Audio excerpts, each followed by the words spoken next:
Hello everyone, welcome to Balvinder live YouTube channel. आज हम discuss करेंगे आईएएस के एग्जाम के बारे में, सीसेट के एग्जाम के बारे में, जो कि 2017 के अंदर जितने भी आपके मैथ के क्वेश्चन आए थे उनका हम यहाँ पे इस सेशन के अंदर प्रॉपर्ली एनालिसिस करेंगे। और इससे पहले मैंने आपको 2018 का पेपर, 2019 का पेपर और 2020 का पेपर जो आईएएस का था उसको मैंने प्रॉपर्ली डिस्कस किया हुआ है। अगर उसका आपको लिंक चाहिए तो आप डिस्क्रिप्शन बॉक्स में जाके चेक कर सकते हैं, उनका प्रॉपर्ली मैंने सोल्यूशन प्रोवाइड किया है। और ऐसे ही हम यहाँ पर आज के सेशन के अंदर 2017 का प्रॉपर यहाँ पे एनालिसिस करेंगे। क्लियर? तो जो भी स्टूडेंट इस सेशन के अंदर फर्स्ट टाइम आ रहे हैं तो इस चैनल को जरूर ज्वाइन करें और अपने फ्रेंड सर्कल से शेयर करें। इसके अंदर मैक्सिमम आपके पीवाईक्यू सेशन जो भी हो पाते हैं मेरे से, वो मैं आपको सारे के सारे क्लियर करके बताऊंगा, और कैसे कैसे क्वेश्चन आपके एग्जाम के पूछे गए हैं वो सारे के सारे हम यहाँ पे प्रॉपर डिस्कस करेंगे। क्लियर? तो स्टार्ट करते हैं आज का सेशन। क्वेश्चन नंबर फर्स्ट से स्टार्ट करेंगे। इसके अंदर जितने भी आपके 2017 के क्वेश्चन थे मैथ के, हम इस सेशन के अंदर प्रॉपर्ली एनालिसिस करेंगे, तो वीडियो को एंड तक जरूर देखें। और मैं ट्राई करूंगा आपके सारे के सारे शॉर्टकट, सारे के सारे बेसिक, लाइक जैसे कोई नया क्वेश्चन आ जाता है तो उसको कैसे सॉल्व किया जा सकता है पेपर के अंदर, उसका प्रॉपर्ली हम यहाँ पे इस वीडियो के अंदर एनालिसिस देखेंगे। ठीक है? जैसे ही अगर इस क्वेश्चन की बात करें, ये क्वेश्चन हम काफी हद तक बोल सकते हैं, ये रीजनिंग में भी हम इसको पढ़ सकते हैं, बट मैंने मैथ में इसलिए लिया हुआ है क्योंकि मैथ के इसके अंदर 2-3 आइडेंटिटी हमारे पास यूज हो रही है। ठीक है? अदरवाइज आप इसको रीजनिंग के थ्रू भी आप सॉल्व कर सकते हैं। मेन पार्ट है हमारा क्वेश्चन का आंसर आना। ठीक है? तो पहले क्वेश्चन को अगर पढ़े, यहाँ पे लिखा हुआ है the sum of the income of A and B. जो ए एंड बी की जो हमारे पास यहाँ पे सम आएगा is more than that of the income of the C and D taken together. मतलब अगर सी एंड डी को मैं टुगेदर करूंगा तो इन दोनों का जो सम है वो ग्रेटर आएगा। ठीक है? The sum of the income of A and C, जो sum of the income of A and C है हमारे पास, ए प्लस सी है, वो हमारे पास सेम है जितना बी और डी का होगा, वो हमारे पास सेम है जितना बी और डी का होगा। ये सेकंड लाइन में लिखा हुआ है। आगे यहाँ पे लिखा हुआ है more over A earn half as much as the sum of the income of the B and D taken together. Clear? अगर मैं बी एंड डी को यहाँ पर जो भी इनका दोनों का सम होगा, अगर मैं उसका हाफ कर दूं तो उतना अमाउंट हमारे पास ए को मिला है। ये यहाँ पे लिखा हुआ है ए को कितना मिल रहा है, half of the income of the B and D. तो उसने पूछा है कौन सा इनकम सबसे हाईएस्ट होगा। ठीक है? अगर आप इस क्वेश्चन को खुद ट्राई करना चाहते हैं, वीडियो को पॉज करके आप जरूर ट्राई किया करो। जब भी आपको ऐसा क्वेश्चन दिखता है तो कॉपी पेन उठाकर बैठो, और जैसे भी आपको ये क्वेश्चन दिख रहा है आप एक बार इस वीडियो को पॉज करके खुद ट्राई करो। क्लियर? अब स्टार्ट करते हैं इस क्वेश्चन का सोल्यूशन। अगर आप ट्राई करना चाहते हैं तो जरूर इसको वीडियो को पॉज करके ट्राई करो। क्लियर? स्टार्ट करते हैं इस क्वेश्चन का सोल्यूशन। यहाँ पर आपको सिंपल देखना पड़ेगा कि मुझे सबसे पहले यही दिख रहा है कि बी और डी को अगर मैं चेक करूंगा, ये ट्वाइस ऑफ 2 आ जाएगा यहाँ पर ए के बराबर। मैंने यहाँ पे एक हिंट ले लिया, बी और डी को देखा तो ये 2a हो जाएगा उधर जाके। ठीक है? यहाँ पर मैं इसको वैल्यू को पुट कर दूंगा, अगर इस वैल्यू को उठाकर अगर मैं यहाँ पे एडजस्ट करूं तो मेरे पास क्या आ जाएगा, a प्लस सी किसके बराबर आ जाएगा, यहाँ पर ट्वाइस ऑफ ए। एक बार a इससे कट जाएगा तो c इज इक्वल टू ए आ जाएगा। इसका मतलब क्या होगा, c इज इक्वल टू ए का, कि इन दोनों में से ये दोनों के दोनों हाईएस्ट नहीं हो सकते। हाईएस्ट तो कोई एक नंबर होगा, तो ना तो a उत्तर हो सकता है ना ही आपका c उत्तर हो सकता है। ऑप्शन आपका बी और डी में से होगा। क्लियर? अगर आपको ये कहानी समझ आ चुकी है, c इज इक्वल टू ए होगा, तो इसको उठाकर अगर मैं पहली स्टेटमेंट में फिल कर दूं तो पहली स्टेटमेंट हमारी कुछ ऐसी दिखेगी आपके पास, a plus B is greater than c plus D. D और यहाँ पे मेरे पास देखो c और d लिखा है, तो c को मैं a का मान दे देता हूँ। अगर c को मैं यहाँ पर a लिख दूंगा, अगर c को मैं यहाँ पर a लिख दूंगा, a से a कट जाएगा तो b क्या आएगा हमारे पास, ग्रेटर देन d आएगा। इसका मतलब क्या होगा, b आपका ग्रेटर देन यहाँ पे d होगा। इट मीन b आपके पास हाईएस्ट होगा। क्लियर? चलते हैं क्वेश्चन नंबर सेकंड के ऊपर। देखो, जब भी आपके पास नया क्वेश्चन आएगा वीडियो को पॉज करो, खुद ट्राई जरूर करो जब भी आपके पास रैंडमली क्वेश्चन आता है, क्योंकि अगर आप खुद ट्राई नहीं करोगे तो हो सकता है आपको काफी चीजें यहाँ पे सीखने में थोड़ा प्रॉब्लम जाए। ठीक है? तो इस क्वेश्चन को एक बार वीडियो को पॉज आपने किया होगा, अगर नहीं किया तो पॉज करो और ट्राई करके देखो आपका उत्तर क्या है। क्वेश्चन नंबर सेकंड की यहाँ पे डिस्कशन करते हैं। यहाँ पे लिखा हुआ है 6 boys ABCDEF play A game of cards, each has a pack of 10 cards, F borrow 2 cards from A and give 5 to B to C। जब भी आपके पास ऐसे लिखा होगा तो पहले क्वेश्चन को आप साथ के साथ पढ़ने के साथ आप लिख भी सकते हैं ताकि आपको क्लैरिफाई ज्यादा हो सके। ठीक है? अगर मैं यहाँ पर बात करूं तो सबसे पहले मैं लिखूंगा इनके नंबर ABCDE और F। मैंने 6 के 6 नंबर लिखे। सबके पास कितने कार्ड्स हैं टोटल, यहाँ पे 10, तो मैं इसके बराबर यहाँ पे 10 लिख सकता हूँ। लिखना है आप लिख भी सकते हैं, नहीं भी लिखना तो भी आपका टाइम यहाँ पे बच जाएगा। 10 अगर नहीं भी लिखोगे तो भी आपका टाइम आप डायरेक्ट अपने माइंड में सोच सकते हैं कि इनके पास 10 कार्ड है। ठीक है? अब यहाँ पे क्या लिखा है, एफ ने क्या किया, एफ ने यहाँ पर 2 कार्ड बोरो किए फ्रॉम ए, मतलब ए ने 2 कार्ड एफ को दिए होंगे, तो यहाँ से 2 कार्ड माइनस हो रहे हैं और 2 कार्ड एफ के अंदर जुड़ भी रहे हैं। और आगे क्या लिखा हुआ है यहाँ पर, एफ ने गिव अवे 5 टू सी, मतलब इसने 5 कार्ड अपने यहाँ पे सी को दे दिया और सी के पास 5 नंबर ऐड हो रहे हैं, तो आपको ऐसे एडजस्टमेंट करनी पड़ेगी। ठीक है? और आगे की लिखा हुआ है 5 to C who in turn give 3 to B. Who का मतलब उसके साथ वाला होता है, सी वाला पर्सन की बात हो रही है। सी यहाँ पर 3 कार्ड अपने बी को दे रहा है, मतलब सी में से 3 माइनस हो रहे हैं और ये 3 कार्ड अपने बी को दे देगा, ठीक है। While B give 6 to D, अगर यहाँ पे बी जो है अपने में से 6 माइनस करेगा और डी को दे देगा तो डी को 6 कार्ड यहाँ पे और मिल जाएंगे। Who passes 1 to E, who का मतलब उसके साथ वाला डी, तो डी एक कार्ड ई को दे देगा, तो डी एक कार्ड ई को दे देगा और अपने में से एक कार्ड माइनस कर देगा, ठीक है। क्या लिखा हुआ है, then the number of the card possessed by D and E is equal to the number of card of possessed by which of the following. तो डी और ई के पास कार्ड कितने हैं यहाँ पे चेक कर लो। डी ई के पास कितने कार्ड है 11, और यहाँ पे डी के पास कितने कार्ड होंगे 16 और 6 हमारे पास यहाँ पे 10 और 6 16 और 1 माइनस करेंगे यहाँ पे 15, ठीक है। डी और ई के पास टोटल कार्ड कितने हो गए मेरे पास यहाँ पे 26, ठीक है। यहाँ पर ए के पास कितने कार्ड है टोटल 8, बी के पास कितने कार्ड है हमारे पास यहाँ पे 10 और 3 13, 13 में से 6 माइनस करोगे 7। सी के पास कितने कार्ड होंगे 15, 15 में से 3 माइनस करोगे 12, और यहाँ पे एफ के पास कितने कार्ड है 12, 12 में से 5 माइनस करोगे 7, ठीक है। अब हमें 26 कार्ड चाहिए तो मुझे यहाँ पर ऑप्शन वाइज जाना पड़ेगा, जिससे ए बी सी को चेक करो। आप वर्बली ऐड करो, यहाँ पर अगर ए और बी को ऐड करोगे, ए और बी को ऐड करोगे 15, 15 और 12 से हमारे पास कितना आ जाएगा, ये हमारे पास 27 आ जाएगा। तो ए बी सी को कार्ड मिलाकर आएंगे टोटल 27, कहां से आई, इनको ऐड किया 8 7 12 को, ठीक है। दूसरा ऑप्शन देखो बी सी एफ, बी कितने हमारे पास 7, सी कितने मेरे पास 12 और एफ के पास कितने मेरे पास 7, इनको ऐड करके देखो यही कार्ड आपके पास 26 के बराबर आएंगे और इसका मतलब यही इस क्वेश्चन का सही उत्तर होगा। बाकी ना तो इससे 26 बनेंगे ना तो इससे 26 बनेंगे, डी और ई के बराबर पूछा हुआ था, डी और ई कितने 26, तो ये भी हमारे पास 26 बी ऑप्शन है, ठीक है। चलते हैं अभी नेक्स्ट क्वेश्चन नंबर 3 के ऊपर। ये क्वेश्चन आपका थर्ड जो है एवरेज से पूछा गया।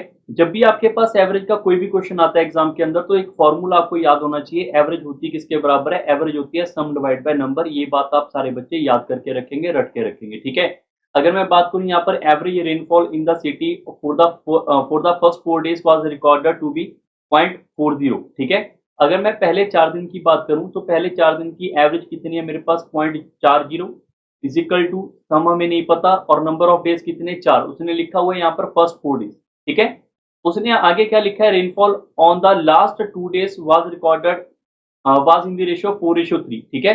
लास्ट 2 डेज के बारे में गिवन है और the average of the 6 days हमारे पास 0.50 है। एवरेज ऑफ यहाँ पे 6 डेज हमारे पास 0.50 है, तो यहाँ पे सम डिवाइड बाय अगर मैं 6 करूंगा तो मेरे पास इसका सम आ जाएगा। यहाँ पर अगर सम निकालोगे, यहाँ से सम निकालोगे क्रॉस मल्टीप्लाई करके 1.6 आएगा। यहाँ से अगर आप सम निकालोगे क्रॉस मल्टीप्लाई करोगे यहाँ पर मेरे पास कितना आ जाएगा 3.0, ठीक है। अगर मैं इसको इसमें से माइनस कर दूं, यहाँ पर 6 नंबर है, यहाँ पर मेरे पास 4 नंबर है। अगर मैं इन दोनों को यहाँ पे माइनस कर लूं, इन दोनों को माइनस करेंगे तो मेरे पास sum of 5th days and 6 days का जो सम होगा वो मेरे पास आ जाएगा 3.0 minus 1.6 which is equal to 1.4 inch, clear. और इसकी रेशियो कितनी गिवन है मेरे पास 4 और 3, तो मैं यहाँ पर लिख सकता हूँ जो 5th डे रहा होगा मेरे पास यहाँ पर, जो मेरे पास यहाँ पे 5th डे रहा होगा और जो मेरे पास यहाँ पे 6th डे रहा होगा, उनकी रेशियो कितनी है मेरे पास 4:3 है। टोटल कितना दिखाई दे रहा है 4 और 3 हमारे पास 7 और गिवन कितना है 1.4। अगर हमारे पास 7 की वैल्यू हमारे पास 1.4 गिवन है, कब आएगा, अगर मैं इसको यहाँ पे मल्टीप्लाई कर दूंगा 0.2 से तो आ जाएगा ये वाला पॉइंट। तो अगर मैं इसको भी यहाँ पे 0.2 और इसको भी 0.2 से मल्टीप्लाई करूंगा तो इनके नंबर आ जाएंगे। इनका नंबर कितना आएगा मेरे पास 0.8 इंच आएगा, जो कि आपका ऑप्शन है सी, ये इस क्वेश्चन का सही उत्तर है, क्लियर। हो सकता है किसी को ये वाला पॉइंट अगर नहीं भी समझ आए तो आप इसको यूनिटरी मेथड से डिस्कस कर सकते हैं कि 7 की वैल्यू मेरे पास 1.4 है, तो 1 की वैल्यू कितनी आ जाएगी 1.4/7 आ जाएगी, और हमें किसकी वैल्यू चाहिए यहाँ पे 4 की, तो यहाँ पे 4 की वैल्यू कितनी आ जाएगी 4 से मल्टीप्लाई कर लेंगे तो भी आपका उत्तर यहाँ पर आंसर जो है वो इतना आ जाएगा, ठीक है। हो सकता है किसी बच्चे को लगे सर शॉर्टकट भी कर सकते हैं, डायरेक्ट भी कर सकते हैं, देखो करने के बहुत से तरीके हैं, तो मेरा थोड़ा पढ़ाने का ये तरीका रहेगा कि मैं आपको बेसिक से क्वेश्चन का आंसर बताता रहूं ताकि आपको थोड़ा ज्यादा मेहनत ना करनी पड़े, आपको सिंपल क्वेश्चन सिंपल तरीके से समझ आ जाए, ठीक है। हो सकता है कि हम इसके शॉर्टकट के पीछे भागे और हमारा टाइम ज्यादा वेस्ट हो। शॉर्टकट हमारे करने के लिए, पेपर क्लियर करने के लिए जरूरी होते हैं, बट हर एक शॉर्टकट नहीं करना होता, सिर्फ सिलेक्टेड शॉर्टकट करने होते हैं, ठीक है। जब भी आएगा टाइम के अंदर मैं आपको बताता रहूंगा, बट एवरेज का क्वेश्चन आप इसी तरीके से करेंगे, ठीक है। अब चलते हैं क्वेश्चन नंबर 4 के ऊपर। ये क्वेश्चन आपका 4 नंबर जो टाइम एंड वर्क से पूछा गया है, P work thrice as fast as Q, मतलब अगर मैं पी रेशियो क्यू की बात करूं तो इनकी जो रेशियो आएगी वो 3:1 आएगी, बट 3:1 आएगी किसकी रेशियो, टाइम की, एफिशिएंसी की, कैसे पता चलेगा। जब भी आपके पास फास्ट लिखा होगा तो हमेशा याद रखना जो भी वैल्यू आएगी वो हमेशा आपकी एफिशिएंसी आएगी, टाइम की नहीं आएगी। अगर यहाँ पे आपके पास टाइम लिखा होता तो आपकी वैल्यू जो होती वो टाइम की आ जाती। क्लियर। आगे क्या लिखा हुआ है यहाँ पर, where P and Q together can work 4 times as fast as R. अगर मैं यहाँ पर बात करूं क्यू एंड पी जो है ये दोनों मिलकर यहाँ पर कितना गुना काम ज्यादा करते हैं, 4 गुना। तो ये 4 टाइम्स होगा किसके, आर के होगा। तो आर कितना हो जाएगा मेरे पास 1। अब यहाँ पे काफी बच्चे इस क्वेश्चन को गड़बड़ में ले जाते हैं, बट आपको सोचने समझने में यहाँ पे ज्यादा टाइम वेस्ट नहीं करना था, क्योंकि ये भी हमारे पास एफिशिएंसी है तीनों की, और ये 2 की एफिशिएंसी है। 3 और 1 कितना हो गया मेरे पास, 4 हो गया। और यहाँ पर पी एंड क्यू भी 4 ही दे रखा है। 4 एंड 4 अगर इक्वल है तो हमें यहाँ पे हलचल करने की कोई जरूरत नहीं है, कोई मल्टीप्लाई करने की जरूरत नहीं है। तो मैं सीधा यहाँ पे लिख सकता हूँ पी और क्यू की वैल्यू कितनी है, 3 और 1 4। और यहाँ पे इसके साथ आर की वैल्यू भी कितनी हो जाएगी मेरे पास यहाँ पे 1।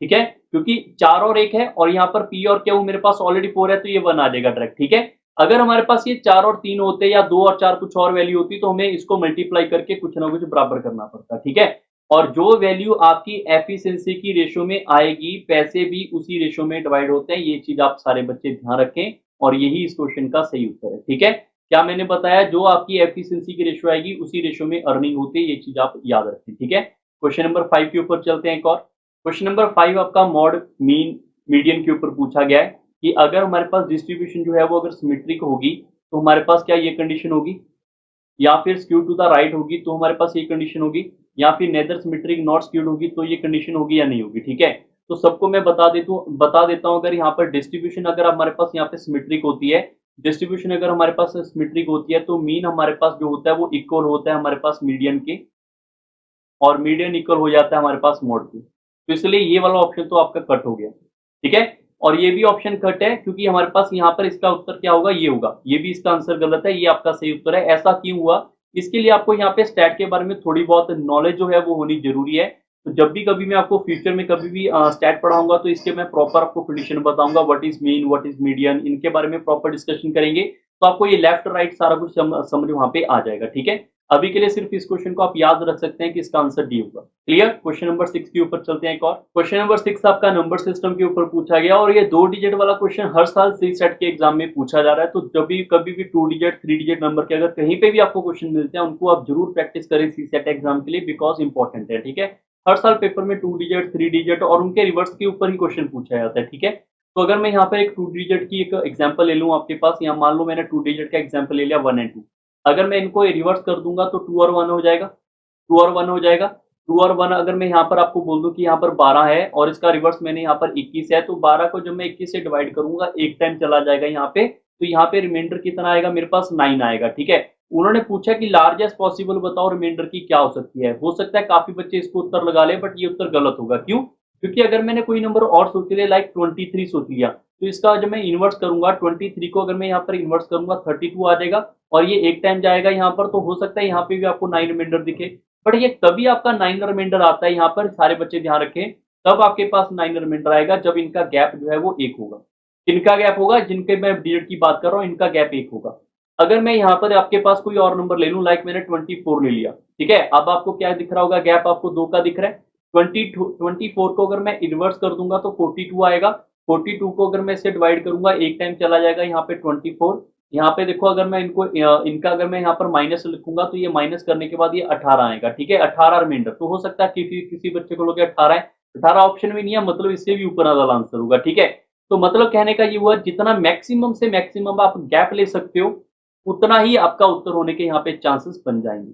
बट कब बनते हैं ये बात भी आपको पता होनी चाहिए। अब ऐसा ना हो कि कोई बच्चा 1 और 9 सोचे, सर ये 1 और 9 का मैक्सिमम गैप आएगा 8 का, तो अगर आप इसको 91 से डिवाइड करोगे तो ये मैक्सिमम आपको रिमाइंडर देगा। ऐसा पॉसिबल यहाँ पे बिल्कुल भी नहीं है। ठीक है, 19 का आपको यहाँ पे टेबल पता होना चाहिए। 19 को अगर मैं 4 टाइम यहाँ पर कट करूंगा, यहाँ पे 78 आ जाएगा, और यहाँ पे आपके पास 78 से 76 आ जाएगा।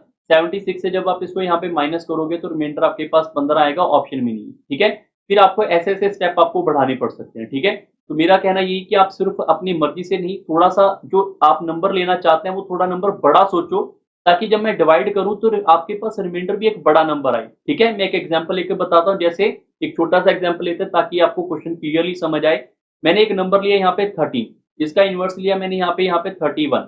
जब मैं इसको डिवाइड करूंगा तो 13 का टेबल तो इससे नॉर्मली देखो 2 टाइम यहाँ पे कट जाएगा ना 26, तो रिमाइंडर आपका 5 आएगा।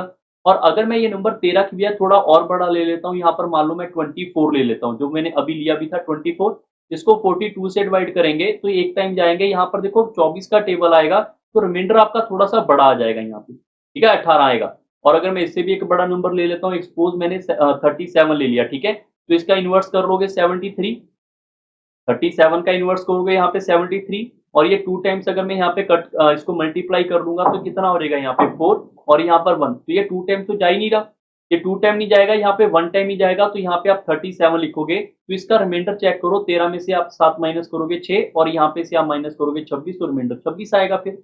तो आपको ये कहानी समझ आ चुकी होगी कि यार जितना बड़ा नंबर रखा जाएगा उतना ही आपका बड़ा रिमाइंडर आने के प्रॉपरली चांस है, ठीक है। तो एक नंबर मैं और यहाँ पे ले लेता हूँ, यहाँ पर मान लो मैंने 49 ले लिया, ठीक है। अब मेरे पास ये मैंने नंबर क्यों सोचा, क्योंकि यही नंबर सबसे बड़ा दिखेगा, आगे वाले आपके कोई नंबर आपके इनवर्स हो जाएंगे। 49 से अगर मैं मान लो 51 ले लूं, तो 51 का रिवर्स तो इससे छोटा हो जाएगा, तो इससे रिमाइंडर नहीं ना आ पाएगा। 50 से अगर मैं इसको घुमा के लिखूंगा 0.6 भी नहीं आ पाएगा, तो सबसे लार्जेस्ट नंबर 49 ही है, ठीक है। 49 का अगर मैं यहाँ पर रिवर्स कर दूंगा 94 आएगा, जब मैं इसको 1 से डिवाइड करूंगा 49 को, तो यहाँ पे 14 में से 9 जाएगा, यहाँ पर आपके पास बचेगा 5, और यहाँ पे बचेगा आपके पास 4, तो रिमाइंडर सबसे बड़ा आपका 45 ही बचेगा। D option must be the right answer. Clear, I hope समझ आ चुका होगा। नेक्स्ट क्वेश्चन 7 के ऊपर चलते हैं। क्वेश्चन नंबर 7 आपका रेशियो प्रोपोर्शन से पूछा गया है, अच्छा क्वेश्चन है, इंपॉर्टेंट है, हर साल ऐसे क्वेश्चन एग्जाम में आपको कहीं ना कहीं देखने को मिलते हैं। इसका डायरेक्ट शॉर्टकट है, काफी बच्चे याद कर लेते हैं कि टोटली मंथली इनकम पूछा हुआ है, टोटली मंथली इनकम क्या है हमारे पास, 4 और 7, दोनों को ऐड कर दो 7, तो आंसर क्या होगा, 7 का मल्टीपल होगा। तो 7 का मल्टीपल देखो, ये सारे के सारे 7 के मल्टीपल हैं, how we can decide that will be the answer. तो यहाँ पर कई बार शॉर्टकट आपके काम नहीं करते, काफी बच्चे इसको क्रॉस मल्टीप्लाई से करते हैं, काफी बच्चे इसको एक्स वाई जेड से करते हैं, तो जैसे आपको समझ आ रहा है मेरे अकॉर्डिंग उसके तरीके से करना चाहिए, बट शॉर्टकट एक लिमिटेड पार्ट है, तो उसको आपको थोड़ा सा डिटेल में भी पढ़ने की जरूरत है, ठीक है। अगर मैं आपको बताऊं, हमेशा याद रखना, जब भी मैं इनकम की बात करूंगा तो इनकम हमेशा आपके पास यहाँ पे जो भी आपके पास रेशियो होता है वो एक्स के साथ लिखी जाती है, ठीक है। जो भी आपके पास रेशियो यहाँ पे एक्सपेंडिचर किया उसको मैं वाई के साथ लिख लेता हूँ, क्योंकि वाई यहाँ पे रहा होगा कहीं ना कहीं, वाई को कट कर देंगे तो 3:2 बन जाएगा। अब इस क्वेश्चन के लिए आपको बेसिक क्या पता होना चाहिए कि इनकम क्या होती है, या तो आप सेव करते हो या फिर आप खर्चा करते हो, और इनकम में से अगर मैं सेविंग को माइनस कर दूं तो एक्सपेंडिचर मेरे पास आ जाता है, ठीक है। और अगर किसी को नहीं पता, जो रेशो होती है, रेशो को मैं यहाँ पर 4x/3x लिख सकता हूँ। 4x/3x जो हमारे पास रेशो होती है उसको फ्रैक्शन वैल्यू बोलते हैं, और फ्रैक्शन वैल्यू मैंने यहाँ पर इनकम लिख ली दोनों की। इनकम में से मैंने यहाँ पे सेविंग को माइनस करना है, लिखा हुआ है उन्होंने, और सेविंग को मैंने माइनस कर दिया यहाँ पे 4000, और यहाँ पे भी माइनस कर दिया 4000, और क्या निकल के आएगा मेरे पास, एक्सपेंडिचर। एक्सपेंडिचर भी रेशियो में है, मतलब फ्रैक्शन वैल्यू में है 3y डिवाइड बाई 2y। ये y से y कट जाता है हमेशा, तो कई बार लिखने की जरूरत भी नहीं पड़ती, ठीक है। क्रॉस मल्टीप्लाई करेंगे यहाँ पे क्या आ जाएगा मेरे पास, 8x minus 12,000 which is equal to 9x minus 18,000, and x is equal to what, x is equal to 6,000। Clear. उसने क्या पूछा इन दोनों की सैलरी, तो इन दोनों की सैलरी क्या है हमारे पास, 4x प्लस 3x, तो दोनों की सैलरी क्या होगी 7x, और x को यहाँ पे आप उठा के मल्टीप्लाई करोगे, तो 7 इंटू 6,000 करोगे तो आपके पास सैलरी कितनी आ जाएगी, 42,000। That must be the right option, number B must be the right answer. Clear है कहानी। हो सकता है किसी को लगे सर गैप बराबर करके भी कर सकता है, देखो करने के बहुत तरीके मैं बता देता हूं, बट आपको पेपर के अंदर यही अप्रोच याद रखने, ये बात आप ध्यान रखें, ठीक है। कई बार हो सकता है कि यहाँ पर कोई क्वेश्चन और आए और यहाँ पर आपके पास यहाँ पे 16,000 हो जाए, फिर आपके यहाँ पर गैप सेम बराबर करने वाला लॉजिक गलत हो जाएगा, फिर क्रॉस मल्टीप्लाई वाला अलग शॉर्टकट है, बट अगर यहाँ पे प्लस हो गया फिर एक और शॉर्टकट है, तो इतने शॉर्टकट हमें याद नहीं करने पड़ेंगे, ठीक है, आपको इसी मेथड से करना पड़ेगा तो आसान रहेगा, ठीक है। बट अगर फिर भी चाहते हैं तो ये इनकम की बात करें तो इनकम मेरे पास यहाँ पे 4:3 है, और मेरे पास यहाँ पे एक्सपेंडिचर कितना दे रखा है मेरे पास यहाँ पे 3:2, और सेविंग कितनी दे रखी है यहाँ पे 6,000 इसकी सेविंग है, 6,000 इसकी सेविंग है, ठीक है। इन दोनों को क्रॉस मल्टीप्लाई करो कितना आएगा 8, इन दोनों को क्रॉस मल्टीप्लाई करो कितना आएगा 9, इन दोनों का गैप लिखो यहाँ पे 1, ऐसे इन दोनों को क्रॉस मल्टीप्लाई करो यहाँ पे 18,000, इन दोनों को क्रॉस मल्टीप्लाई करो 12,000, दोनों का गैप ले लो, 18 और 12 का गैप कितना आएगा 6,000, तो एक की वैल्यू डायरेक्ट आपके पास 6,000 आएगी, और इनकम है कितनी टोटल आपके पास यहाँ पे 7, और एक की वैल्यू अगर 6,000 है तो 7 की वैल्यू क्या हो जाएगी 42,000 हो जाएगी, ये आपका आंसर हो जाएगा, कहानी खत्म। समझ आ चुका होगा आपको ये क्वेश्चन कैसे कर सकते हैं, बट फिर भी मैं रिपीट कर रहा हूँ, ये शॉर्टकट आपके लिमिटेड रहेंगे, ठीक है। क्वेश्चन नंबर 8 के ऊपर चलते हैं एक और। फिर से आपके पास नंबर सिस्टम से एक इंपॉर्टेंट क्वेश्चन पूछा गया कि हमारे पास एक 2 डिजिट नंबर है। जब मैं उनको यहाँ पे डिफरेंस चेक करता हूँ किनका, एक नंबर का और इसके एक उसको रिवर्स करने के बाद, तो हमेशा हमारे पास 27 आ रहा है। तो ऐसे 2 डिजिट के नंबर हमारे पास कितने बन सकते हैं मैक्सिमम, ये पूछा जा रहा है। ठीक है, मैंने अभी अभी एक एग्जाम्पल बताया था आपको कि लाइक मैंने एक नंबर ले लिया 1 एंड 2। ठीक है, मैंने एक नंबर ले लिया आपके पास यहाँ पर 1 एंड 2, इसको रिवर्स कर दिया 2 एंड 1, तो इनका गैप कितना आएगा, 9 का आएगा। अगर मैंने नंबर ले लिया 1 एंड 3, इसका रिवर्स कर दिया तो ये कितना आएगा, 31, तो इन दोनों का अगर मैं यहाँ पर गैप देखूंगा 18 का आएगा। मैंने एक नंबर लिया 1 एंड 4, इसका रिवर्स कर दिया 41, तो इनका जब मैं यहाँ पर गैप लूंगा वो 27 आएगा। इसकी बात हो रही है हमारे पास। ठीक है, इसकी बात हो रही है, इनकी बात नहीं हो रही। एक्चुअली में हुआ क्या, जब भी मैं यहाँ पर 1 एंड 2, अगर मैं इनके बीच की बात करूं, इनके बीच अगर एक का गैप होगा हमेशा डिफरेंस आपका 9 का आएगा, ये बात आप रट लो। अगर हमारे पास यहाँ पर गैप सर 2 का हुआ, अगर हमारे पास ये वाला अगर 1 का गैप है तो 9 का गैप आएगा, 1 का यहाँ पर डिफरेंस है तो 9 का डिफरेंस आएगा। अगर ये गैप मेरा जैसे 1 एंड 3 है, यहाँ पर गैप कितना आ रहा है 2 का, तो इसको घुमा रिवर्स करके अगर मैं गैप चेक करूंगा वो 18 का आएगा, ये आपके पास लिखा हुआ है। अगर ये हमारे पास 1 एंड 4 का गैप कितना आ रहा है 3 का, तो इसको रिवर्स करेंगे, इसका गैप कितना आएगा यहाँ पे 27 का आएगा। कैसे, अगर एक की वैल्यू 9 है तो 2 की वैल्यू 18, 3 की वैल्यू 27, 4 की वैल्यू 36, ये ऐसे ही नंबर चलते हैं आपके सीक्वेंस वाइज। ठीक है, आप चेक कर सकते हैं, सारे के सारे सीक्वेंस वाइज ऐसे चलेंगे आपके। तो उसने पूछा कितने मैक्सिमम पॉसिबल नंबर हो सकते हैं, आपको क्लियरली दिख रहा होगा। पहला नंबर तो 1 और 4 हो गया, दूसरा नंबर 2 और 5 हो गया। अब मैं यहाँ पर इनको घुमा घुमा के चेक नहीं करूंगा, मुझे पता है गैप हमारे पास 3 का आ रहा है, तो रिवर्स करेंगे तो आपका जो डिफरेंस करने के बाद आएगा वो 27 ही आएगा, आप चेक कर सकते हैं। ठीक है, फिर नेक्स्ट नंबर 3 और 6 होगा, उससे नेक्स्ट नंबर 4 और 7 होगा, उससे नेक्स्ट नंबर मेरे पास 5 और 8 होगा, उससे नेक्स्ट नंबर मेरे पास 6 और 9 होगा। तो यहाँ तक तो मुझे क्लियरली दिख रहा है 1 2 3 4 5 नंबर तो ये दिख रहे हैं, 5 से एक नंबर ज्यादा दिख रहा है, तो यहाँ पर नन ऑफ दिस उत्तर होगा, ये आपका इस क्वेश्चन का सही उत्तर। क्लियर। क्वेश्चन नंबर नेक्स्ट के ऊपर, क्वेश्चन नंबर 9 आपके पास जो पूछा गया वो प्रॉब्लम ऑन ट्रेन के ऊपर पूछा गया। A freight train left Delhi for Mumbai at an average speed of 40 kilometre per hour. मतलब यहाँ पर हम दिल्ली बना लेते हैं, ठीक है, दिल्ली, और यहाँ पे मुंबई लिख लेते हैं, और यहाँ से एक हमारे पास ट्रेन है जिसका नाम यहाँ पे लिखा हुआ है, और उसकी स्पीड हमारे पास यहाँ पे 40 किलोमीटर पर आवर। 2 घंटे के बाद यहाँ पर एक एक्सप्रेस ट्रेन है, वो भी दिल्ली से मुंबई की ओर निकल चुकी है। यहाँ से एक और ट्रेन निकल चुकी है 2 घंटे के बाद। अगर 2 घंटे की बाद की बात करेंगे तो 2 घंटे तक यहाँ पर ये वाला डिस्टेंस कितना कवर कर लेगी, 40 की स्पीड से जा रही है, तो 2 घंटे तक अगर 40 स्पीड से चलाओगे तो 80 किलोमीटर चले जाएगी, यहाँ तक पहुंच जाएगी ये वाली ट्रेन, पहले वाली। और उसके बाद यहाँ पर एक एक्सप्रेस ट्रेन चली है जो कि यहाँ पर सेम रूट के ऊपर जा रही है और पैरेलल ट्रैक के ऊपर है, जिसकी स्पीड है 60 किलोमीटर पर आवर। मतलब एक ट्रेन यहाँ से और निकली है जिसकी स्पीड है 60 किलोमीटर पर आवर, वो भी इधर को निकली है। ठीक है, क्या पूछा हुआ, how far from the Delhi would the express train meet the freight train. कब जाकर इनका यहाँ पे मीटिंग पॉइंट होगा। आपको पता चल गया होगा कि यार यहाँ पर जो ए ट्रेन है यहाँ पे है, बी ट्रेन अभी यहाँ पे है, तो अगर यहाँ पर इसकी बात करें, ये तो 40 की स्पीड से अभी दौड़ रही होगी और ये 60 की स्पीड से वो इधर को जाएगी। अगर किसी बच्चे को नहीं पता, अगर हमारे पास डायरेक्शन सेम होती है तो रिलेटिव स्पीड हमेशा माइनस हो जाती है। क्यों, क्योंकि ये जो ए ट्रेन है 1 घंटे में 40 किलोमीटर जाएगी, बी ट्रेन 1 घंटे के अंदर 60 किलोमीटर जाएगी, तो 1 घंटे के अंदर आपके पास 20 किलोमीटर की दूरी जो है वो कम हो जाएगी। कब, 1 घंटे के बाद, क्योंकि 1 घंटे में 40 आगे को जाएगी, ये 60 आगे चले जाएगी, 1 घंटे में 20 किलोमीटर कम होगा। हमें करना कितना कम है यहाँ पर 80, तो 80 किलोमीटर कम करने के लिए आपको कितने घंटे लगेंगे, 4 घंटे लगेंगे। इसका मतलब ये वाली ट्रेन जो है वो 4 घंटे लगातार चलेगी। ऐसा नहीं कि ये रुक चुकी है, ये भी चलेगी 4 घंटे, बट अगर आप इसको यहाँ पे 4 घंटे इसको चलने को बोल दोगे तो ये 240 किलोमीटर चल पड़ेगी दिल्ली की दूरी से। दिल्ली की दूरी यहाँ पर 240 किलोमीटर के आसपास जाकर यहाँ पर इनका मीटिंग पॉइंट होगा, तो ये इस क्वेश्चन का सही उत्तर होगा, सी ऑप्शन। क्लियर है। क्वेश्चन नंबर 10 के ऊपर चलते हैं। एक और क्वेश्चन नंबर 10 के ऊपर चलते हैं।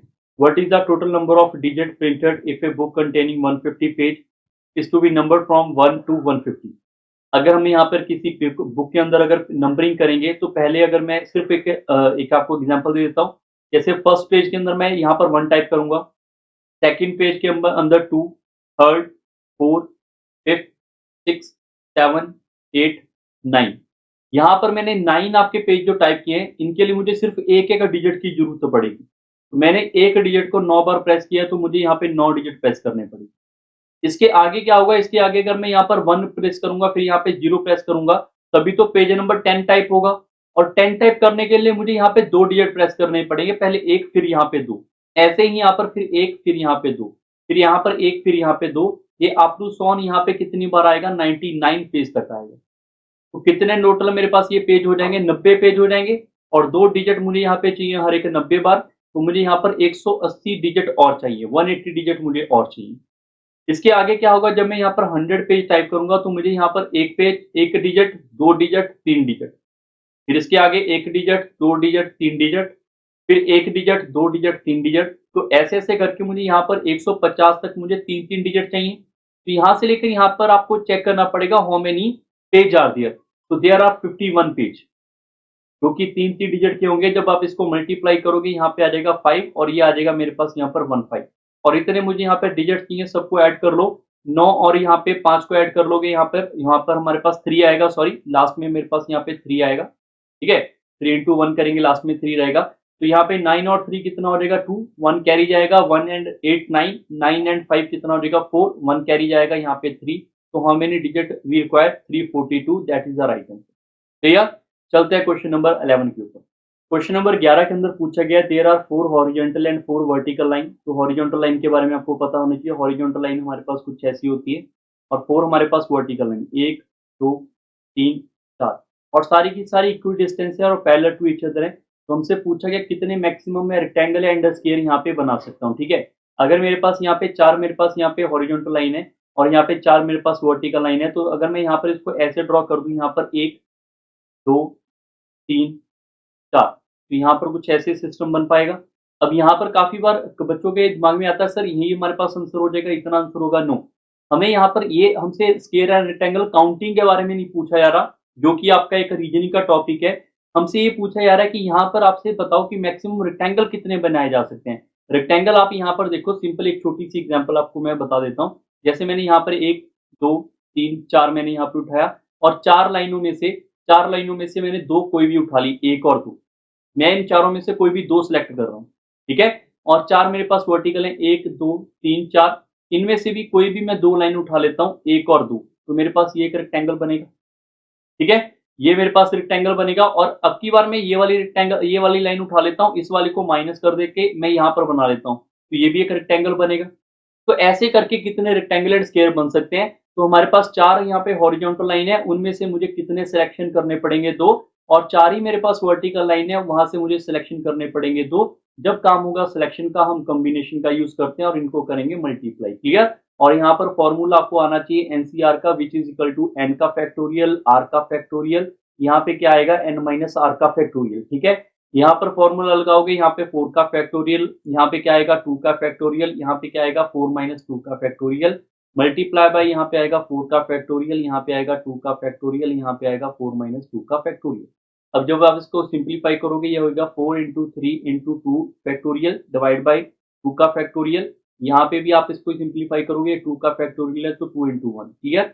मल्टीप्लाई बाय 4 इंटू 3 इंटू 2 का फैक्टोरियल डिवाइड में यहाँ पे 2 का factorial, multiply by 2 into 1।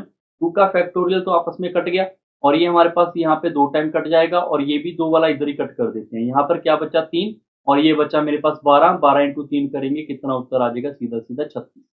Otherwise आप इसको डायरेक्ट भी सिंप्लीफाई कर सकते हैं। डायरेक्ट कैसे कर सकते हैं, 4 को 2 बार डिक्रीज करके लिख दो, 4 इंटू 3, बाकी नहीं लिखेंगे। और नीचे सिर्फ जो नंबर ले रखा है इसको उतनी बार ही डिक्रीज कर दो, 2 है तो इसको 2 बार डिक्रीज कर दो, ठीक है। इसका फैक्टोरियल लिख दो, इनडायरेक्ट में बात करूं इसका फैक्टोरियल लिख दो, ठीक है।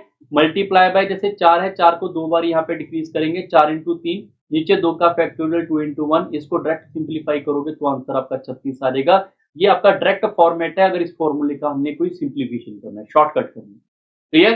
क्वेश्चन नंबर 12 के ऊपर चलते हैं। इसका आंसर हमारे पास क्या आ जाएगा, यहाँ पे 36। क्वेश्चन नंबर 12 के ऊपर चलते हैं। अभी 12 नंबर क्वेश्चन आपके पेपर के अंदर जो सीसेट एग्जाम का one of the difficult question you can say, और ये क्वेश्चन मैक्सिमम बच्चों ने पेपर के अंदर सॉल्व नहीं कर पाए क्योंकि टाइम का थोड़ा सा रहता है कि टाइम के अंदर हम जल्दी ज्यादा क्वेश्चन कवर कर पाए। तो ये एक ऐसा क्वेश्चन है जहां पर काफी बच्चों ने इस क्वेश्चन को नहीं अटेम्प्ट किया, but there are some student जो इस क्वेश्चन को भी आराम से टैकल कर लेते हैं क्योंकि उनका प्रैक्टिस बहुत ज्यादा हाई हो जाता है। और वो जैसे आपके पास नंबर आ गए 3 डिजिट, तो उनके दिमाग में नंबर सोचने, अज्यूम करने स्टार्ट हो जाते हैं, ठीक है।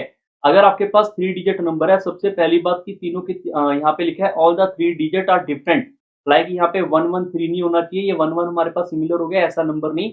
जैसे 1 2 3, ये तीनों के तीनों डिफरेंट होने चाहिए, 2 4 6, या फिर 1 7 9, या फिर 2 3 8, any number you can say. And also that आपके पास लिखा हुआ है कि वो 7 का डिविजिबल भी होना चाहिए, तो ये 7 का डिविजिबल तो है नहीं और ये भी 7 का डिविजिबल नहीं है, कोई भी आपका 7 का डिविजिबल नहीं बन पा रहा। अगर मान लो यहाँ पे 7 का डिविजिबल आपने फाइंड कर भी लिया तो उसका रिवर्स भी आपका 7 का डिविजिबल होना चाहिए। तो इसको नंबरों को सॉल्व करने के लिए आपको ऐसे वाले क्वेश्चनों को अभी के लिए तो याद ही करना है, बट फ्यूचर के अंदर अगर एग्जाम में ऐसा क्वेश्चन आपके किसी भी एग्जाम में दिखा तो पहले आप थोड़ा सोच के देखें 1 मिनट के अंदर, अगर तो सोच पाए तो ठीक है, नहीं तो ऐसा वाला क्वेश्चन पेपर में छोड़ना भी पड़ सकता है। ठीक है, ताकि हम इसको बाकी क्वेश्चनों को कर लें, अगर लास्ट में टाइम बचेगा तो इस क्वेश्चन को कवर करेंगे, नहीं तो स्किप करना पड़ेगा। ठीक है, ये थोड़ा स्ट्रेटजी रहता है पेपर को अटेम्प्ट करने का। अगर मैं इस क्वेश्चन की बात करूं यहाँ पे आपसे बोल दूं कि 7 का डिविजिबल मैं यहाँ पर चाहता हूँ, तो एक का नंबर है मेरे पास 168 और इसका रिवर्स कर देंगे तो मेरे पास क्या आ जाएगा 861 भी आ जाएगा। ठीक है, ये दो नंबर मेरे पास हो गए, एक नंबर ये, एक नंबर ये। अगर मैं इसको रिवर्स करूंगा ये बन जाएगा, इसको रिवर्स करूंगा ये बन जाएगा, तो दो नंबर है जो कि 7 के डिविजिबल भी हैं और रिवर्सिबल भी हैं, रिवर्स होने के बाद भी 7 से डिवाइड हो रहे हैं। और दूसरा नंबर है हमारे पास 259 आपका डिविजिबल है और 952 इज ऑल्सो डिविजिबल, तो ये दो नंबर ये रहे, दो और दो कितने हो जाएंगे हमारे पास 4 नंबर। ये इस क्वेश्चन का सही उत्तर है जो कि आपने अच्छे ढंग से ध्यान से याद भी रखना। ठीक है, क्वेश्चन नंबर 13 के ऊपर चलते हैं। एक और क्वेश्चन नंबर 13 आपके पेपर पॉइंट ऑफ व्यू के लिए अगर मैं बात करूं, वहां पे ये इंटरेस्टिंग क्वेश्चन है, परमुटेशन कॉम्बिनेशन का क्वेश्चन है। उन्होंने पूछा है हाउ मेनी नंबर्स आर आएगा यहाँ पे, how many numbers are there between 99 and 1000 such that the digit 8 occupy the unit digit. मतलब अगर मैं नाम की बात करूं तो पहले आएगा 108, फिर मेरे पास आ जाएगा 118, फिर मेरे पास आ जाएगा यहाँ पे 218। ये नंबर तो आते ही जाएंगे मेरे पास, और साथ ही साथ मेरे पास जितने भी ऐसे नंबर बनते हैं लाइक यहाँ पर 128, 138, तो ऐसे कितने मेरे पास डिजिट बनेंगे जिसके लास्ट में 8 आएगा। क्लियर, तो मुझे पता चलेगा कि यहाँ पर 3 डिजिट की बात हो रही है, यहाँ पर 1 2 3 की बात हो रही है, और यहाँ पर इससे आगे वाले नंबर की बात हो रही है। तो यहाँ पर अगर मैं आपको 3 डिजिट नंबर चाहता हूँ फाइंड करना, तो पहली कंडीशन में मैं जीरो फिल नहीं कर सकता। क्यों नहीं कर सकता? क्योंकि अगर मैंने 012 लिखा या फिर 018 लिखा तो ये तो 2 डिजिट बन गया ना। 3 डिजिट के लिए यहाँ पर मुझे 1 या फिर 2 या 3 कोई नंबर रखना पड़ेगा। तो इसके लिए मुझे ये पता चल गया कि यहाँ पर जो पहली कंडीशन है वहां पर मैं कितने नंबर लिख सकता हूँ। मैं यहाँ पर 1 2 3 4 अप टू 9 तक कोई भी नंबर लिख सकता हूँ। How many possible way are there are 9 possible way. Clear, and also अगर मैं यहाँ पर आपको बोल दूं कि मैंने पहले यहाँ पर 9, यहाँ पे 9 डिजिट नहीं मैं बोल रहा कि 9 फिल कर दिया, 9 में 9 की बात नहीं हो रही, ये वाले डिजिट हो रहे हैं, इनमें से कोई भी डिजिट फिल कर सकते हैं हम। अगर मैंने यहाँ पर कोई फिल कर दिया, मान लो मैंने 9 फिल कर दिया, तो आगे वाला 0 और 8 भी रख सकते हैं, मैं 8 और 0 और 8 भी रख सकता हूँ, 1 1 8 भी रख सकते हैं, या फिर हम ऐसे कितने भी नंबर रख सकते हैं। तो यहाँ पर मैं अपने, अगर मैं दूसरे की बात करूँ, दूसरे डिजिट की, दूसरे डिजिट के अंदर मैं यहाँ पर 0 भी लिख सकता हूँ। तो मेरे पास दूसरे डिजिट के लिए how many possible way are there 10 भी। और लास्ट नंबर क्या रखना पड़ेगा मुझे यूनिट डिजिट के लिए? एक, तो सिर्फ एक ही डिजिट फिल कर सकते हैं, वो है 8। इनको सिर्फ मल्टीप्लाई करना है, आपको टोटल नंबर ऑफ डिजिट आ जाएंगे जो कि यूनिट डिजिट 8 कहलाएंगे, और वो आएंगे 90। ये इसका आंसर। ठीक है, क्वेश्चन नंबर 14 के ऊपर चलते हैं। एक और क्वेश्चन नंबर 15 के ऊपर चलते हैं। जो अभी 14 हमारा क्वेश्चन मिस हो गया वो नंबरिंग की वजह से मिस हुआ है और कुछ नहीं। यहाँ पे 14 और 15 सेम ही मान के चलो, और 15 से शुरू करते हैं। ठीक है, तो यहाँ पर ए बैग कंटेन 20 बॉल, जिसमें से 8 है हमारे पास ग्रीन बॉल है, व्हाइट हमारे पास 7 बॉल है, और रेड हमारे पास यहाँ पे 5 बॉल है। ठीक है, और उसने पूछा what is his minimum number. ठीक है, उसका हिस्सा आएगा यहाँ पर minimum number of ball that must be picked up from the bag blindfolded without replacing any of it to be result of that picking at least one ball of each colour. एक ball हमें each colour की चाहिए। ठीक है, तो यहाँ पर simple सी बात यह है कि अगर मैं यहाँ पर मान लो मैंने 5 बॉल पिक की, मैंने यहाँ पे रैंडमली 5 बॉल पिक की, क्योंकि उन्होंने मिनिमम पूछा हुआ है, तो काफी बच्चों के दिमाग में आएगा सर मिनिमम तो ये होगा। मैंने 5 बॉल रैंडमली पिक की, लाल बॉल मैंने सारी निकाली, मान लो इनमें से एक एक बॉल तो निकाली होगी, बट ये शॉर्टी नहीं है। यहाँ पे ये शॉर्टी नहीं कि पांचों की पांचों उठाओगे, पांचों की पांचों रेड निकलेंगी। ठीक है, और फिर मैंने बोला चलो 7 बॉल ये भी निकाली, व्हाइट वाली 7 बॉल ये भी निकाली, तो टोटल कितनी होगी 12, और 12 के अलावा एक बॉल और निकालेंगे तो वो ग्रीन की निकलेगी। काफी बच्चे 13 आंसर लगा लेते हैं, जो कि गलत है। एक बार दोबारा से समझे, मैं आपको यहाँ पर सिर्फ इतना बताना चाहता हूँ कि मैंने यहाँ पर पॉसिबिलिटी क्या की। मैंने यहाँ पर पॉसिबिलिटी ये की, मैंने देखा यहाँ पे 8 बॉल हमारे पास ग्रीन है, 7 बॉल हमारे पास यहाँ पे व्हाइट है। ठीक है, मैंने उस बैग में से टोटल 15 बॉल बाहर निकाली है। मैंने उस टोटल बैग में से 15 बॉल बाहर निकाली है, तो कंफर्म है या तो ग्रीन और व्हाइट ये सारी की सारी बाहर आ गई होंगी। कुछ बच्चों के अंदर डाउट होगा सर रेड भी तो बाहर आ सकती है। यस, रेड भी बाहर आ गई होगी, मैंने 15 बॉल बाहर निकाली, इसमें से कोई ना कोई बॉल बाहर आ चुकी है, तो पॉसिबिलिटी अंदर जो अब मैंने 15 बॉल बाहर निकाली है, तो पॉसिबिलिटी अंदर सिर्फ एक ही बचेगी, वो बचेगी रेड की। ठीक है, मैंने मान लिया कि ये सारी की सारी इसी में से बाहर निकाली है, तो एक बॉल रेड की और निकालेंगे, तो टोटल कितनी यहाँ पे बॉल निकालेंगे, यहाँ पे 16 16 आपकी मिनिमम बॉल होंगी जब आपके पास एटलीस्ट वाला क्वेश्चन होगा। ठीक है, जब भी आपके पास यहाँ पर ध्यान रखना क्वेश्चन के अंदर ये पूछा जाएगा how many minimum balls are there, तो आपने क्या करना होता है, मैक्सिमम वाले को ऐड करना होता है और उसमें से एक ऐड करना होता है। मैक्सिमम वाले को 8 और 7 को ऐड किया 15, 15 और इसमें से एक ऐड करोगे 16 आपका उत्तर होगा। ठीक है, क्वेश्चन नंबर 16 के ऊपर चलते हैं। ये क्वेश्चन आपके पास प्रॉब्लम ऑन एज से पूछा गया और काफी अच्छा और इंपॉर्टेंट क्वेश्चन भी कह सकते हो, और ये क्वेश्चन एक ट्रिकी सा क्वेश्चन है। ठीक है, एक बार पढ़ के देखते हैं।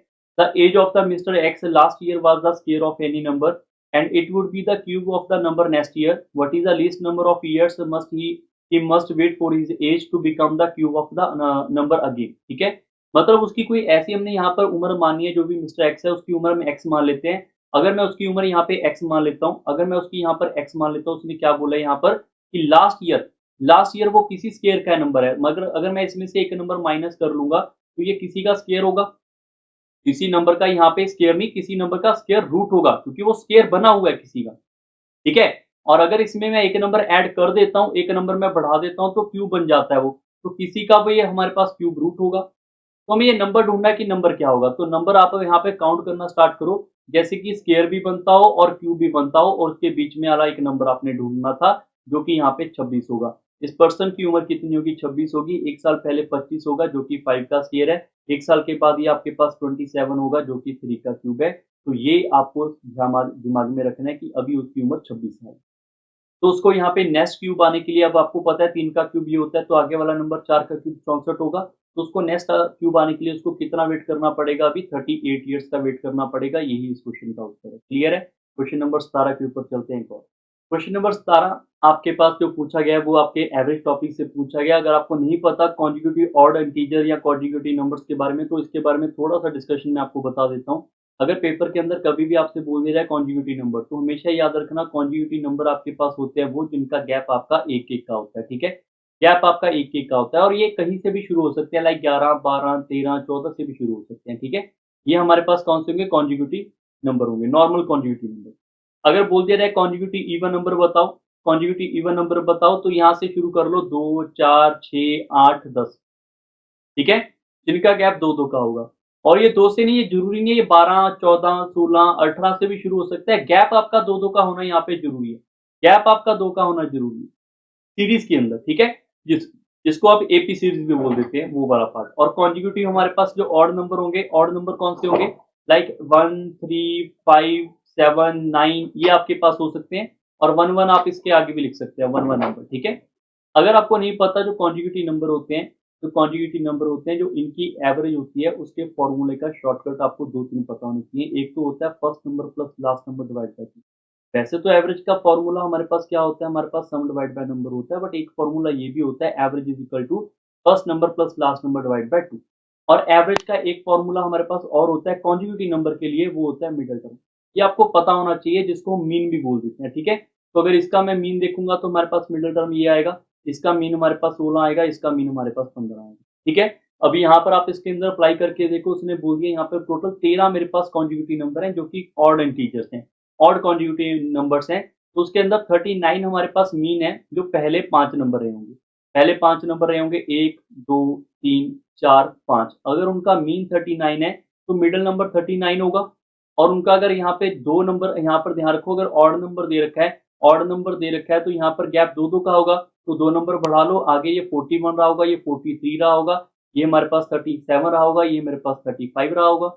इसके आगे वाला नंबर 45 रहा होगा, उसके आगे वाला नंबर 47 रहा होगा, फिर उसके आगे वाला 49, फिर आपके पास 51, 1, 2, 3, 4, 5, 6, 7, 8, 9 लिख दिए। 9 के आगे फिर से बढ़ा लो, 9 के आगे फिर यहाँ पर ये 10 नंबर, फिर हमारे पास 11 नंबर, फिर मेरे पास यहाँ पे 12 नंबर, फिर मेरे पास यहाँ पे 13 नंबर, ये नंबर होंगे हमारे पास। क्या पूछा है उसने, इनका मीन पूछा है, मीन आपका मिड टर्म होगा। 13 नंबर है ना टोटल, तो 13 के अंदर पहले 6 वाले बाहर निकाल दो, पहले 6 वाले बाहर निकाल दो, लास्ट वाले 6 वाले बाहर निकाल दो, तो यही आपके पास मीन बचेगा, मिडिल टर्म, ये आपका आंसर है। ठीक है, अदरवाइज आप इस फॉर्मूले का यूज करके भी इस क्वेश्चन का उत्तर कर सकते हैं, बट आपको ये पता होना चाहिए, अगर आप अच्छे पेपर की तैयारी कर रहे हो, middle number must be the average of the quantity. Clear? अगर मैं थोड़ा फास्ट जा रहा हूँ, आपको लग रहा है कि यार सर काफी तेज पढ़ा रहे हैं, तो वीडियो को स्लो करके आप चेक कर सकते हैं, अदरवाइज वीडियो को दोबारा से आप जरूर देख सकते हैं, ठीक है।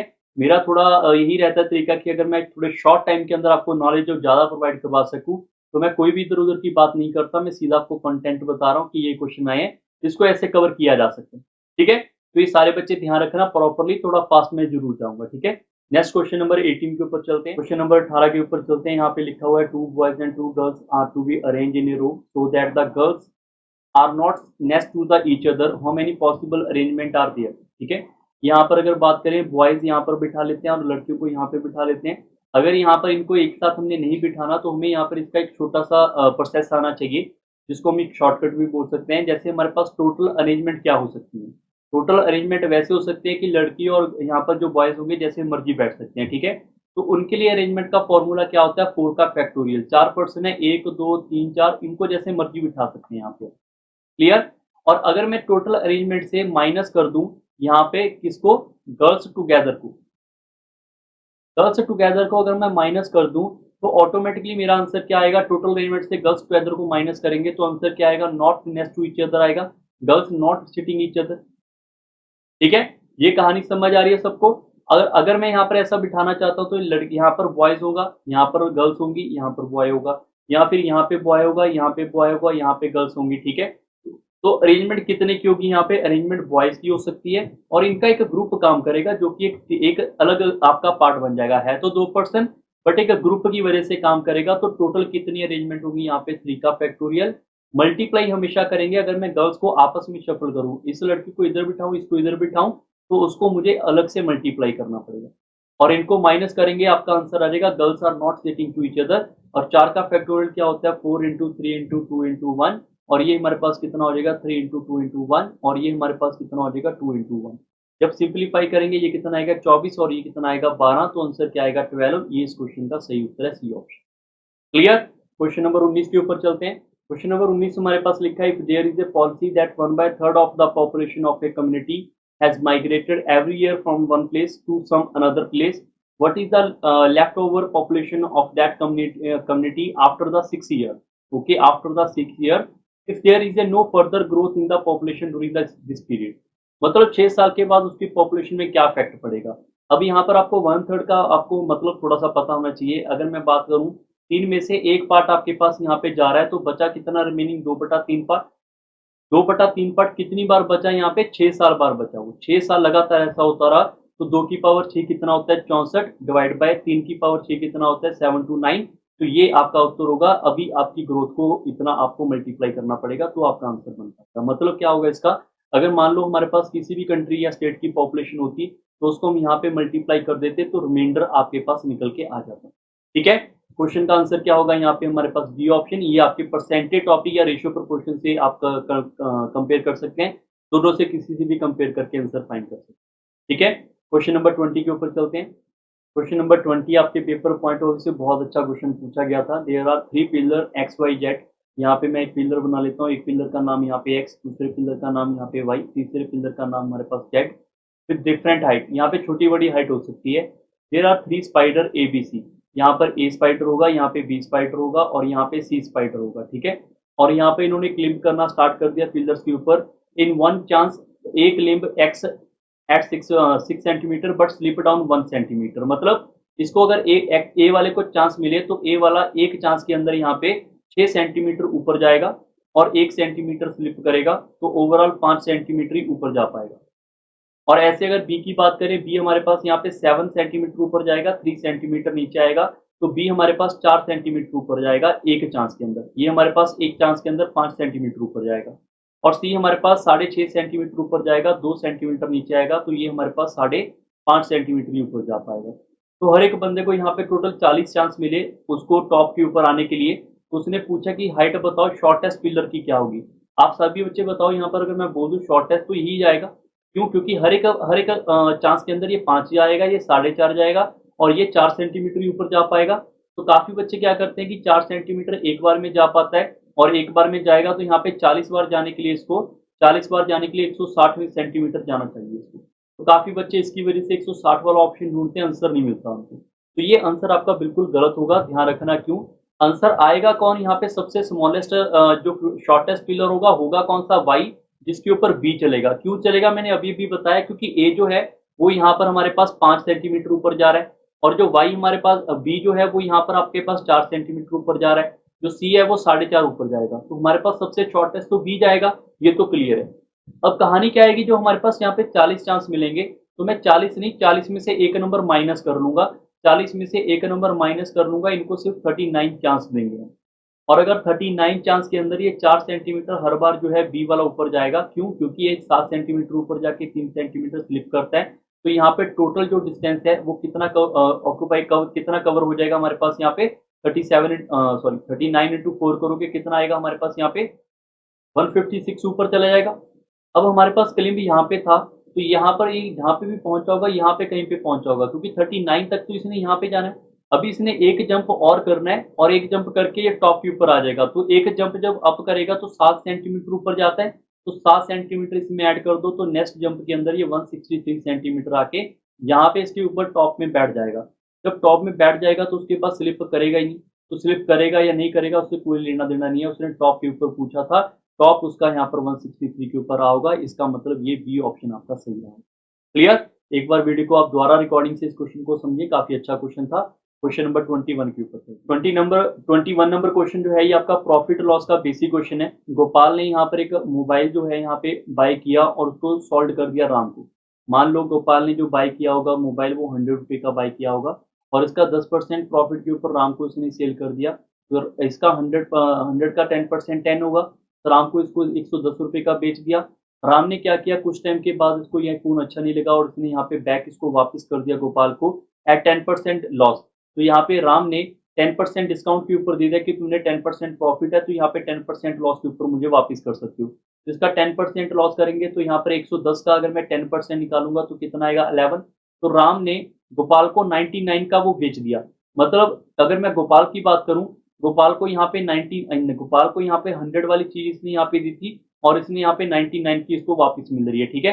तो यहाँ पर इसको ओवरऑल 1 रुपए का प्रॉफिट हो रहा है, और 1 रुपए का प्रॉफिट किसके ऊपर हो रहा है 100 के ऊपर। 100 से मल्टीप्लाई करेंगे तो आपके पास 1% आ जाएगा, और यही इस क्वेश्चन का उत्तर है हमारे पास, ये ऑप्शन। क्लियर है, काफी बच्चे ये उत्तर लगा लेते हैं, ये आंसर गलत है। ये तब आता है जब सीक्वेंस में हम आगे बढ़ते जाएंगे।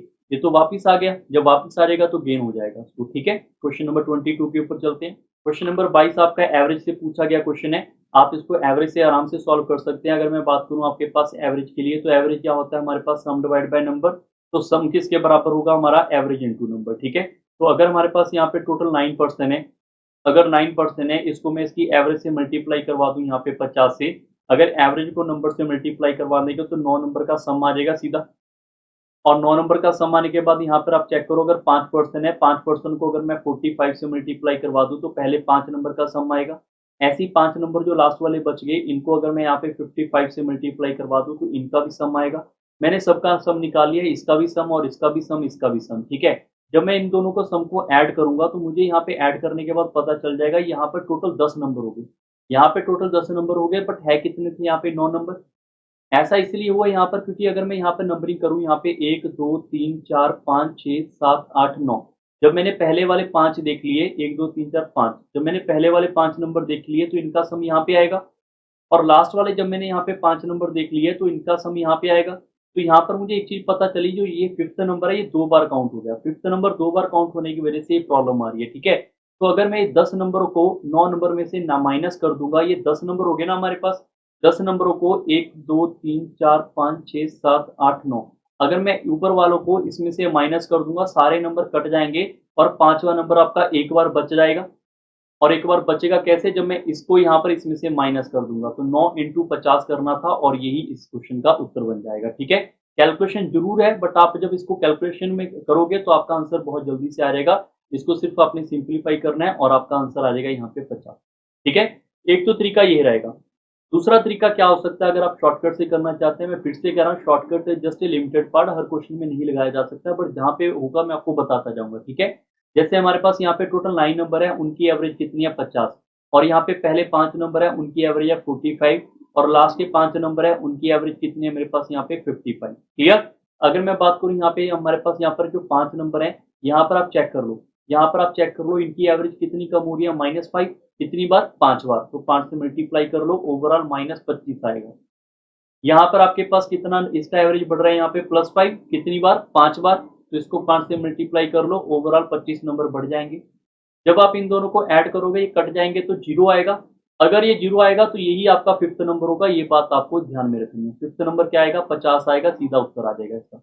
अगर ये वाला नंबर मान के चलो, अगर ये वाला नंबर आपके पास ऐसे कैलकुलेशन करते हैं, मान के चलो ये वाला नंबर आपके पास यहाँ पे 2 आ जाता, तो 2 आप इसमें ऐड कर देते। अगर यहाँ पे 3 आता, 3 इसमें ऐड करके 53 लगा देते, तो ये इसका डायरेक्ट अप्रोच है। ठीक है, कई बार ये माइनस भी करना पड़ता है वहां पर, जब आपके पास ये नंबर 2 बार नहीं आता, उस कंडीशन में ऐसा शॉर्टकट इसका एक और बनता है। ठीक है, तो ऐसे शॉर्टकट के बहुत बनते हैं, बट मेरा प्रेफर यही रहेगा, आप एवरेज का सिंपल करो, average is equal to sum divide by number, इससे आंसर आपका जल्दी आ जाएगा। ठीक है, क्वेश्चन नंबर 23 की क्वेश्चन नंबर 23 जो है आपका परसेंटेज से पूछा गया है। अगर मैं पी की बात करूं तो पी हमारे पास कितना आएगा, 40% of A, 40% of A plus 65% of B. और अगर मैं क्यू की बात करूं, क्यू किसके बराबर आ जाएगा, 50% of A plus 50% of B. तो उसने ये कंडीशन दे रही है कि यहाँ पर हमारे पास ए जो है वो ग्रेटर है बी से। अगर ए की बात करें, ए ग्रेटर है बी से, आप में से कोई भी स्टूडेंट यहाँ पर क्या कर सकता है, आप में से कोई भी स्टूडेंट ए की वैल्यू यहाँ पर 100 और बी की वैल्यू यहाँ पर 80 रख के देख सकता है, क्योंकि ये ग्रेटर हो गया। अभी यहाँ पर एक बार 80 रखो, 90 रखो, 70 रखो, 60 रखो, कितनी बार रख के हम अपना आंसर यहाँ पे चेक कर सकते हैं। तो कुछ टाइम क्या होगा, कुछ टाइम आपके पास पी ग्रेटर देन क्या हुआ आएगा, कुछ टाइम आपके पास लेसर देन आएगा, और कई बार हो सकता है बराबर भी आए जब मैं इसको पॉइंटों में ले लूँ।